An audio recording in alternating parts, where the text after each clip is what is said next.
Hello दोस्तों, मैं हूं सी दिव्या अग्रवाल और आप देख रहे हैं टैक्स विदाउट टीयर्स। उम्मीद करती हूँ कि आपको मेरे चैनल के अपडेट्स अच्छे लगते हैं। अगर अच्छे लगते हैं तो दोस्तों मेरे चैनल को सब्सक्राइब कीजिए, साथ ही बने बेल आइकन पे क्लिक कीजिए ताकि आपको रेगुलर अपडेट्स के बारे में पता चल सके। इसके साथ साथ आप मुझे LinkedIn, Twitter, Facebook, Telegram, Instagram इन सभी पर फॉलो कर सकते हैं अपडेट्स के लिए। और आपकी रिक्वेस्ट पे ऑलरेडी मैं अपनी mobile application tax without tears बना चुकी हूँ, जहां पे बहुत सारे कोर्सेज हैं रिटर्न फाइलिंग को लेके, 990 के रिस्पेक्ट में, आपके नोटिस के रिप्लाई के रिगार्ड में, आईटीसी एक्सेट्रा, इन सब के बहुत सारे कोर्सेज है जो आप परचेज कर सकते हैं।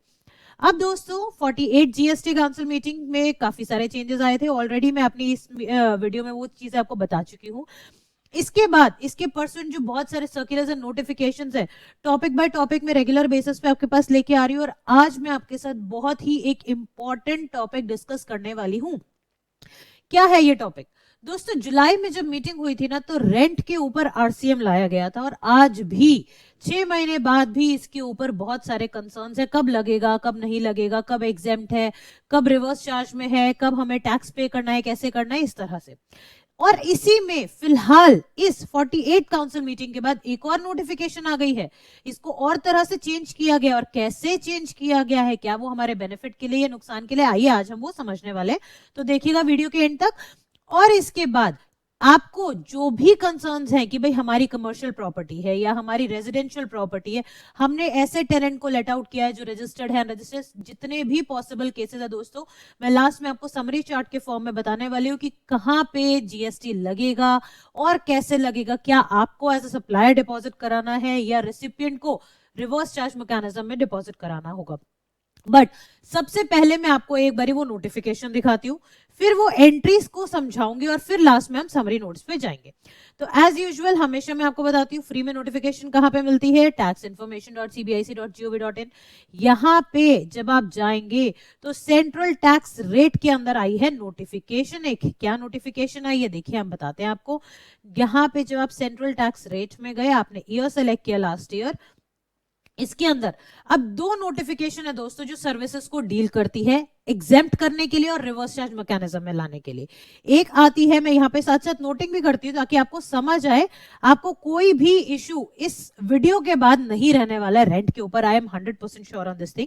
अब अगर आपके पास नोटिफिकेशन नंबर, अगर आप 12 देखते हो, किसका? सेंट्रल टैक्स रेट का, ठीक है। और एक हमारे पास आ जाती है नोटिफिकेशन नंबर 13, ये भी किसकी? सेंट्रल टैक्स रेट की, ठीक है। अब जो नोटिफिकेशन नंबर 12 है ये बताता है कि कब आपकी वो सर्विसेज एग्जेम्प्ट होंगी, और जो 13 है वो आपको बताता है कब वो चीज आपकी आरसीएम में कवर हो जाएगी। तो आज हमें मेनली ये दोनों नोटिफिकेशन के अंदर जो चेंज आया है, एक तो हमारे पास जुलाई में चेंज आया था जब आरसीएम आ गया था रेंट पे, ठीक है। आप किस तरह के रेंट पे आया था वो भी हम बताएंगे। और एक अभी दिसंबर में चेंज आया है, और कब से ये एप्लीकेबल है, ये सारी चीजें अभी हम समझने वाले हैं। तो दोस्तों इसमें सबसे पहले मैंने ये नोटिफिकेशन नंबर 15 ली है, इसको मैंने खोल लिया अपने पास, ठीक है। अब यहां पे देखिए नोटिफिकेशन नंबर 15 क्या कहता है।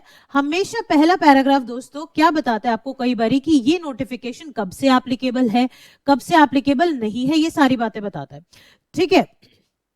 तो इन्होंने क्या बोला कि हमारा जो सेक्शन 9 है, जो बेसिकली टैक्सेबिलिटी का सेक्शन है, जो अट्रैक्ट करता है जीएसटी में टैक्स आता है, उसके अंदर सेक्शन 9(3) जो आपका रिवर्स चार्ज मैकेनिज्म है, उसमें क्या चेंज लाया गया है, उसमें पर्टिकुलरली चेंज लाया गया है। इसके अंदर देखिए, इसकी बेस नोटिफिकेशन जो है ना, नोटिफिकेशन नंबर 12 जो मैंने अभी आपको बताई, इसी के अंदर चेंज लाया गया है।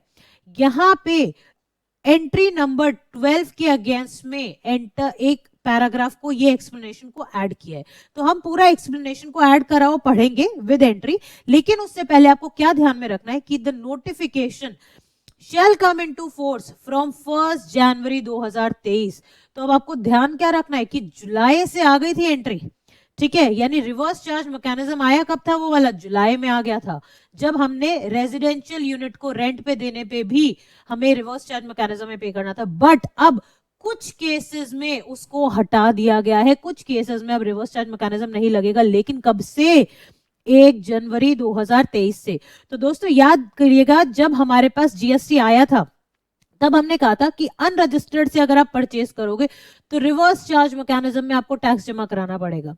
तो जुलाई से लेके अक्टूबर तक तो वो एप्लीकेबल था, बट अक्टूबर में नोटिफिकेशन आ गई थी तो वो एक आपका हटा दिया था प्रोविजन। तो एटलीस्ट उस ड्यूरेशन के लिए हमेशा जब भी आपके पास जीएसटी के नोटिस आए होंगे डिपार्टमेंट से, तो हमेशा डिपार्टमेंट ने कहा था कि इस ड्यूरेशन में आपने अनरजिस्टर्ड से कितनी परचेज करी है, क्या आपने आरसीएम में टैक्स पे कराया या नहीं कराया। सेम वे जब आपको ये ध्यान रखना होगा अगर आपकी रेजिडेंशियल प्रॉपर्टी है और आपने रेंट पे दी थी, तो अभी जो हम प्रोविजन डिस्कस करने वाले हैं, अगर जुलाई 18 से लेके वो आपका 31 दिसंबर तक अगर आपने लेट आउट किया हुआ था तो उसमें रिवर्स चार्ज आएगा। कब आएगा डेफिनेटली हम लोग डिस्कस करने वाले, बट पोस्ट 1 जनवरी 2023 उसमें नहीं आएगा। किस केस में आएगा और किस में नहीं आएगा वो अभी हम डिस्कस करेंगे। आई होप यहां तक आपको पॉइंट क्लियर हुआ होगा। अब देखिए, मैंने दोनों नोटिफिकेशन अपने पास ले रखी है। सबसे पहले मैंने लेके आया है, मैं आपके पास लेके आई नोटिफिकेशन नंबर 13, जो आपको बताती है कि रिवर्स चार्ज कब लगेगा। ठीक है, इन्होंने क्या कहा, रिवर्स चार्ज कब लग रहा है, services by way of renting of residential dwelling to a registered person. अब किस पर्पस के लिए है, रेजिडेंशियल पर्पस के लिए, कमर्शियल पर्पस के लिए, इन्होंने तो कुछ भी नहीं लिखा। यानी अब हमारी जो प्रॉब्लम आई थी ये रिवर्स चार्ज आने से, वो ये आई, सपोज कीजिए मैं एक रजिस्टर्ड पर्सन हूं, मैंने एक बहुत छोटा सा ऑनलाइन बिजनेस अपना स्टार्ट कर रखा है। ठीक है, मे बी ऑनलाइन और ऑफलाइन किसी भी तरह से आप कह सकते हो। ठीक है, अब वो बहुत छोटा सा बिजनेस है, 25 लाख 30 लाख की मान लो टर्नओवर है। अब मैंने एक घर रेंट पे लिया, घर एक्चुअल में मुझे अपने रेजिडेंशियल पर्पस के लिए ही चाहिए था। सिर्फ मैं अब वहां पे बैठे लैपटॉप से कुछ ऐसे काम कर रही थी जिससे मुझे 25 लाख की रिसीट्स आ रहे थे, मैं कंसल्टेशन प्रोवाइड कर रही थी, या फिर मैं कुछ भी ऑफलाइन में कुछ भी प्रोडक्ट सेल कर रही थी। मैंने अपने घर में एक कोने में थोड़े से प्रोडक्ट्स रखे हुए थे अलग अलग तरह के, जैसे आजकल बहुत सारे नॉर्मल स्मॉल बिजनेसमैन करते हैं, वैसे मैंने भी कर रखा था। बट प्राइमरी पर्पस क्या था मेरा, घर लेने का, घर की तरह ही उसको यूज करना था, ऑफिस की तरह तो मैं उसको यूज नहीं कर रही थी। बट अब अगर आप देखोगे कि अगर किसी ने सर्विसेज अवेल करी है for of the renting of residential dwelling to a registered person, यानी अब मैंने एबीसी पर्सन से वो घर रेंट पे लिया। अब that ABC person, he can be any person, he may be a registered person, he may not be a registered person, but I am a registered person। तो ऐसे केस में reverse charge mechanism पे मेरे पे tax आ गया। क्यों? क्योंकि मैं प्रोप्राइटरशिप हूं, मेरे नाम पे जीएसटी नंबर है, मैंने अब रेंट अग्रीमेंट साइन किया तो मेरे पे आ गई। तो ये तो गलत है, ये इंटेंशन नहीं होनी चाहिए थी। रादर गवर्नमेंट की इंटेंशन इस क्लॉज को लाने के पीछे ये थी कि अगर आप रेजिडेंशियल प्रॉपर्टी पे कमर्शियल काम कर रहे हो और आपने किसी भी पर्सन से लिए तो आपको भी टैक्स जमा कराना पड़ेगा। बट ये इस लाइन से तो क्लियर नहीं हुआ। अब ये क्लियर नहीं हुआ तो वो कैसे क्लैरिटी लाई गई है और कितनी हद तक क्लैरिटी लाई गई है वो हम डिस्कस करेंगे। तो पहली चीज तो हमें ये समझ आ गई, renting of residential dwelling to a registered person हो गया है। तो अब रिवर्स चार्ज मैकेनिज्म में अगर मैं बात करती हूँ तो रिवर्स चार्ज मैकेनिज्म में मेरे पास क्या चीज कवर हो जाती है, आरसीएम की जो मेरी एंट्री है दोस्तों, अब वो कहती है कि आपने क्या किया है, रेंट किया है। किसको किया है, क्या रेजिडेंशियल ड्वेलिंग को किया है।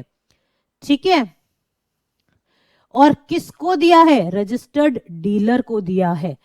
तो आपको आरसीएम में आओगे आप, यानी आप पे टैक्स लग जाएगा, जीएसटी आप पे लग जाएगा। ये एंट्री है। अब इसको इन्होंने किस तरह से मॉडिफाई किया है आइए देखते हैं। अब यहां पे मैं आपको एग्जेम्पशन लिस्ट में लेके जा रही हूं। एग्जेम्पशन लिस्ट को भी इन्होंने मॉडिफाई कर दिया था जुलाई 2022 में, जहां इन्होंने कहा था services by way of renting of residential dwelling for use as residence. ठीक है, यहां तक डाल दिया था, except where the residential dwelling is rented to a registered person.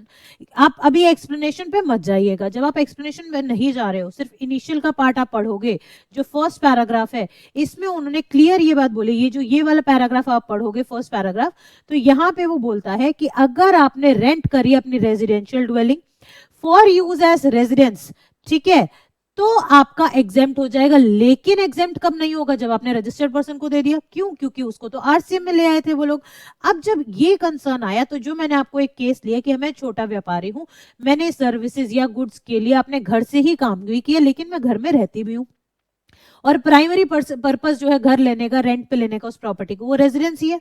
तो ऐसे सिचुएशन में मेरे पे अननेसेसरी एक और बर्डन आ गया था जीएसटी देने का उस पर्टिकुलर रेंट पे। तो अब इन्होंने क्या चीज करी है, अब देखिए इन्होंने कहा एक एक्सप्लेनेशन हम लोग ऐड कर देते हैं। For the purpose of exemption under this entry, अब ये वाली जो एग्जेम्पशन है, ये एक्सप्लेनेशन है, ये अभी आपकी 1 जनवरी से इफेक्टिव हुई है।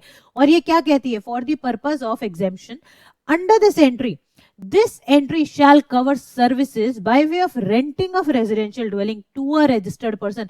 अब ये किसको कवर करेगी, यानी एग्जेम्प्ट किसको करेगी?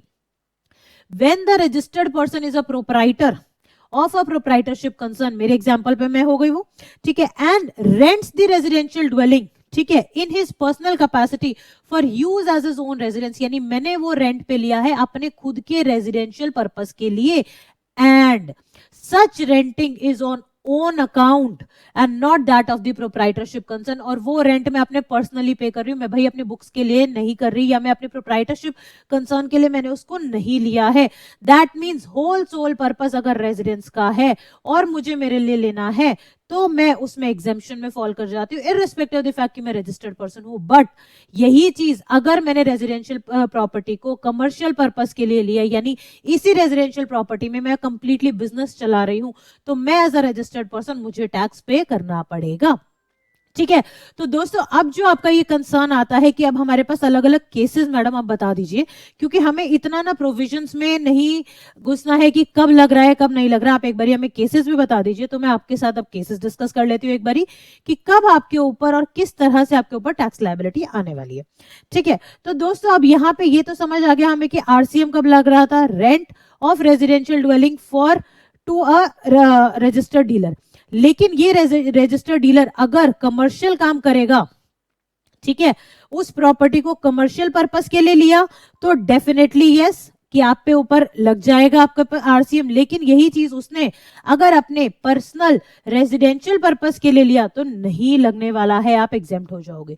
तो अब अगर हम केसेस की बात करते हैं तो देखिए, कोई भी प्रॉपर्टी जब आपने रेंट पे दी है, अज्यूमिंग कि आप यानी सप्लायर जो है, हम हमेशा मान के चलेंगे कि वो रजिस्टर्ड है, ठीक है, इसने अगर दी है कोई भी कमर्शियल प्रॉपर्टी या फिर कोई रेजिडेंशियल प्रॉपर्टी, ठीक है, ये रेजिडेंशियल है और ये आपकी कमर्शियल है। अब आपकी कमर्शियल प्रॉपर्टी आपने दी है तो यूजुअली कमर्शियल प्रॉपर्टी पे रेजिडेंस होना बहुत ही रेयर केसेस में पॉसिबल है, अदरवाइज नहीं है।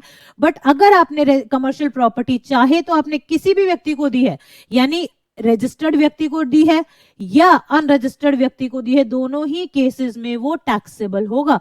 अगर रजिस्टर्ड को दी है तो नॉर्मली फॉरवर्ड चार्ज मैकेनिज्म में रेंट लग जाए, जीएसटी लग जाएगा रेंट पे, यानी सर्विस प्रोवाइडर ही जीएसटी पे कर देगा। और अगर यही अनरजिस्टर्ड व्यक्ति को दी है आपने तो उस केस में क्या होने वाला है दोस्तों, तो आपका तभी भी फॉरवर्ड चार्ज मैकेनिज्म में आपका जीएसटी लग जाएगा, यानी इररिस्पेक्टिव ऑफ द फैक्ट कि आपने अपनी कमर्शियल प्रॉपर्टी चाहे एक रजिस्टर्ड डीलर को दी है या अनरजिस्टर्ड डीलर को दी है, चाहे वो कमर्शियल पर्पस के लिए दी है यानी अल्टीमेटली बिजनेस चलाने के लिए दी है या रेजिडेंशियल के लिए आप पे जीएसटी इस केस में हर हाल में आएगा ही आएगा।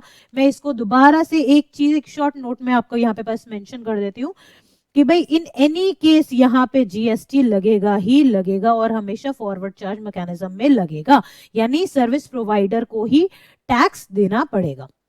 अब कंसर्न क्या आता है हमारे पास, कंसर्न अब ये आ जाता है कि अब अगर मैंने रेजिडेंशियल यूनिट है मेरे पास तो, और मैंने फिर उसको रेंट पे दिया है, ठीक है, मेरी रेजिडेंशियल यूनिट है और मैंने उसको रेंट पे दिया है, तो उधर अब हमारे पास दो पॉसिबिलिटी आ जाती है कि हम या तो उसको रेंट पे दे सकते हैं, एक सेकंड में इसको थोड़ा सा जूम इन कर देती हूँ ताकि आपको क्लियर हो जाए।